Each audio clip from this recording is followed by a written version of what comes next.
Now, we're going to look at the history of the fisheries in Oceans Canada as well as fishing on the Fraser.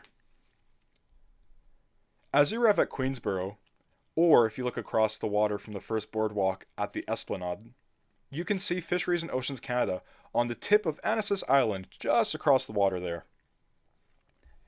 This federal government resource is responsible for developing and implementing policies and programs in support of Canada's economic, ecological, and scientific interests in oceans and inland waters. Here, they ensure the conservation and sustainable use of Canada's fisheries resources, while also ensuring the Fraser River remains a safe, effective, and environmentally sound marine service. Now, we're going to look a little bit at the fishing on the Fraser and its history. In the early 1900s, a large part of New Westminster's economy lay in the lumber, agriculture, and fishing industries. Agriculture and fishing were more prominent as industries in Queensborough and drew a number of Japanese and Scandinavian Canadians to join and form fishing settlements in the community. We can see the economic importance of this resource for these communities, as by 1919, almost half of the fishing licenses were owned by skilled Japanese fishermen.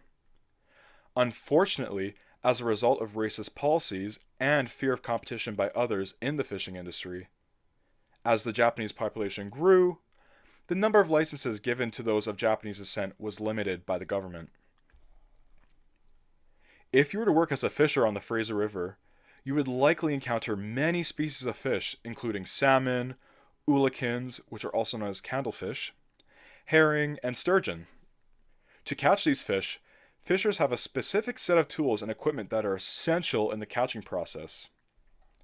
Besides the boat, a fisherman's net is one of the most essential pieces of equipment. Fishermen store their nets in net sheds or on covered racks. When the nets rip, they need to be repaired immediately to keep the fish from escaping.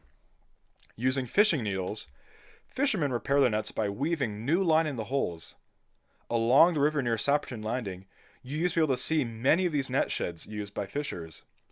But with the establishment of the SkyTrain and Sapperton Landing Park, the net sheds were removed in 2001. The most common method of fishing for certain species of fish on the Fraser River was gill netting. With this method of fishing, large gill nets with floats at the top and a heavy rope along the bottom are draped into the water. These gill nets do not reach all the way to the river bottom, but float several feet above it.